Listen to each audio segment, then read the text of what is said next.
আসসালামু আলাইকুম এভরিওয়ান। চলো আজকে তোমাদের সাথে একটা আনকাট ভিডিও শেয়ার করি, যেখানে আমার ছোট বোন ড্রেস মেক করেছে আর আমি ভিডিও নিয়েছি।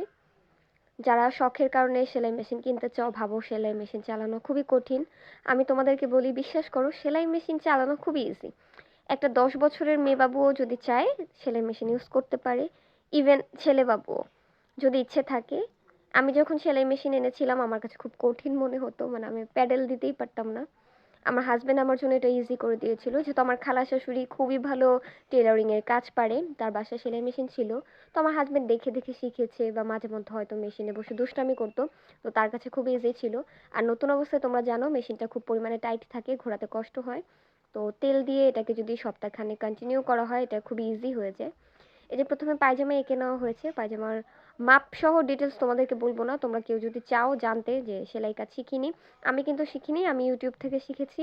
আমার ছোট বোন ওর এক স্টুডেন্টের আম্মুর কাছ থেকে শিখেছিল, তারপর আমার ছোট বোন হাতে কলমে আমাকে অনেক জামা কাপড় কেটে, মানে আমার ড্রেসগুলোই কেটে আমাকে দেখিয়ে দেখিয়ে শিখিয়ে দিয়েছে। ও যখন আমার ড্রেসগুলো কাটতো আমি তখন খাতায় ডিজাইন সহ লিখে, মাপটা লিখে রাখতাম, মানে ডেমো বলে না, ডেমো এঁকে রাখতাম জ্যামিতিক আকারে, আমি বুঝতে পারবো এরকম করে। আবার আমি যখন বাসায় একা জামা বা পায়জামা কাটতাম, তখন আমার কাছে যদি মনে হতো যে ভুল হচ্ছে বা কোনো কিছু কনসেপ্টের আমার ক্লিয়ার করতে পারিনি দেখে একটু আনইজি হচ্ছে, তখন আমি ওকে ভিডিও কলে রেখে কাটিং করে সেলাই কাজটা করে ফেলতাম। এই যে দেখো পায়জামা কাটিং করে ফেলেছে। কাটিং করা খুবই সহজ, মানে কাটিং করা এত সহজ ছোট বাচ্চারাও পারবে। তারপর দেখো পায়জামা কাটিং এর পরে এই যে হচ্ছে জামা কাটিং, এগুলো ওর অর্ডারের ছিল। তো আমি ভাবলাম ভিডিও শেয়ার করি, এই টাইপের ভিডিও তোমরা অনেকেই পছন্দ করো। এগুলো হচ্ছে গজ কাপড়ের থ্রি পিস, গজ কাপড়ের থ্রি পিস দিয়ে বানানো হয়েছে। আর যে এগুলো অর্ডার করেছে সে বাসায় পরার জন্য নিয়েছে থ্রি পিসগুলো, তাই এগুলো কোনো রকম ডিজাইন ছাড়া নর্মালি করা হয়েছে। আমরা যারা একটু ডিজাইন করে বানাই, মানে যেগুলো হচ্ছে বাসায় পরি না, রাফ ইউজ করার জন্য যেগুলো না, একটু বাহিরে পরার জন্য বা কোনো ফাংশনের জন্য, সেগুলো ডিজাইন করা হয়। বাসায় পরার কাপড় নর্মালি ডিজাইন তেমন একটা করা হয় না। এই যে দেখো জামা সব কাটা শেষ হলে এবার সেলাইয়ের পালা, সেলাই দিয়ে নিচ্ছে। আমি সেলাই দেওয়ার সময় একটু টুকটাক ভিডিও নিয়ে নিয়েছিলাম যাতে করে তোমরা বুঝতে পারো। এই যে দেখো আমার ছোট বোন ভিডিও করার পরে প্রথম কন্ডিশন ছিল যে ও ডেলিভারি দেওয়ার আগে আমি যেন ভিডিওটা আপলোড না করি। তো আমি বলছি আচ্ছা ঠিক আছে, সমস্যা নেই। আজকে ফাইনালি এডিট করার সময় হলো। এই যে দেখো কথা বলতে বলতে কিন্তু পায়জামা সেলাই হয়ে গিয়েছে। পায়জামা সেলাই করা খুবই ইজি। যারা সেলাই কাজকে কঠিন মনে করো, শখের বশে সেলাই মেশিন কিনতে চাচ্ছ, তারা অবশ্যই নিয়ে নিতে পারো। আর এই পায়জামাটা হচ্ছে ভিতরে পট্টি, যে বলে পট্টি বা তালি দিয়ে যে পায়জামাটা বানায়, অনেকে বলে কলি দিয়ে বানানো, সেই প্রসেসিংয়ে করা। আর আমরা যারা শুকনা মানুষ আছি, আমাদের প্যান্ট কাট পায়জামা বা প্লাজো পায়জামা কাটিং করা, সেলাই করা খুবই সহজ।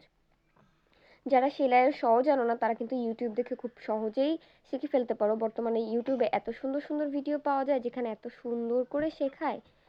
এই যে দেখো কথা বলতে বলতে কিন্তু পায়জামা বানানো অলমোস্ট শেষ। তারপরে এখানে ও দুইটা ড্রেস বানিয়েছে, আমি দুইটা ড্রেসের ছবি ভিডিও তোমাদের সাথে শেয়ার করব। দুইটা ড্রেসের জামা কেমন এবং পায়জামা কেমন, পায়জামাগুলো আলাদা আলাদাভাবে হয়তো দেখাতে আমার মনে নেই। এই যে দেখো এবার জামা বানানো হচ্ছে, জামা বানানোর পালা। এটা হচ্ছে একেবারে জামার নিচে যখন সেলাই করছিল ঠিক ওই মোমেন্টে, মানে আমি বাবুকে নিয়ে এতটা ব্যস্ত থাকি, আমি যে ধৈর্য সহকারে ফুল সেলাই প্রসেসিংটা তোমাদের সাথে শেয়ার করব, কাটিং এবং সেলাইটা, মানে আমার ওই সময়টা হয়ে ওঠে না। বা সময় থাকলেও দেখা যায় ওই মোমেন্টে এমন একটা কাজ পড়ে যায় বা এমন একটা ইমার্জেন্সি ক্রিয়েট হয়ে যায় যে আমি আর ভিডিওটা কমপ্লিট করতে পারি না। তো টুকটাক যতটুকু ভিডিওই নিতে পারি সেগুলোই এডিট করে তোমাদের জন্য। এই যে জামাটা কমপ্লিট হয়ে যাওয়ার পরে এটা হচ্ছে গলা, এটা হাতা। আর হাতার কাপড় প্রথমত শর্ট পড়েছিল যেহেতু গজ কাপড়, তো বডি সাইজ যাদের 44+ হয় বা 44 হয় তাদের জন্য একটু কষ্ট হয়ে যায়।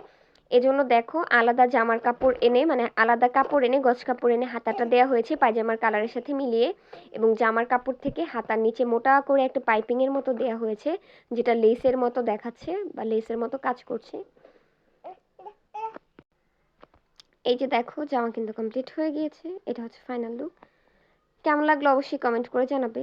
আর আমি আগেই বলেছি বাসায় পরার জন্য, মানে ডেইলি ইউজ, রেগুলার ইউজের জন্য। সুতরাং তেমন একটা ডিজাইন করা হয়নি। কাস্টমার যেভাবে চেয়েছে সেভাবেই তৈরি করে দেওয়া হয়েছে। আর ড্রেসগুলো বানানোর পর একটু ইস্ত্রি করে তারপরে ভিডিও করলে আরও বেশি সুন্দর হতো। কিন্তু আমি ওই সময়টা পর্যন্ত ওয়েট করিনি, কারণ যেহেতু আমি আম্মুর বাসায় শুধুমাত্র একদিনের জন্য বেড়াতে গিয়েছিলাম, আমি চলে এসেছি। তো আমি আর ওই সময় বা সুযোগটা পাইনি। উল্টে পাল্টে তোমাদেরকে একটু সুন্দরভাবে দেখিয়ে দিলাম পুরো জামাটা কেমন ছিল। এবার চলো সেকেন্ড জামাটা দেখে নেই। এই যে দেখো, এই হচ্ছে দ্বিতীয় জামাটা। মানে কার্পেটের কালার এবং জামার কালার মিলে যাচ্ছিল দেখে এইটাকে আবার বিছানার উপর এনে তারপরে ফেলে ভিডিও নিতে হয়েছে। পাশে আমার নানা ভাই বসে টিভি দেখছিল, আমার ছোট ভাইকে বিছানা থেকে উঠিয়ে দিয়েছি। বেচারা অসুস্থ ছিল, তার মাথা ব্যথা, তাও তাকে উঠিয়ে দিয়েছি খোঁচা মেরে যে তুই ওঠ। এই যে দেখো, এটা হচ্ছে গলা, গলার পেছনে আবার ফিতা দেওয়া হয়েছে। এটা হচ্ছে হাতার কাজ, এই যে মানে এটা হচ্ছে হাতার অংশটুকু।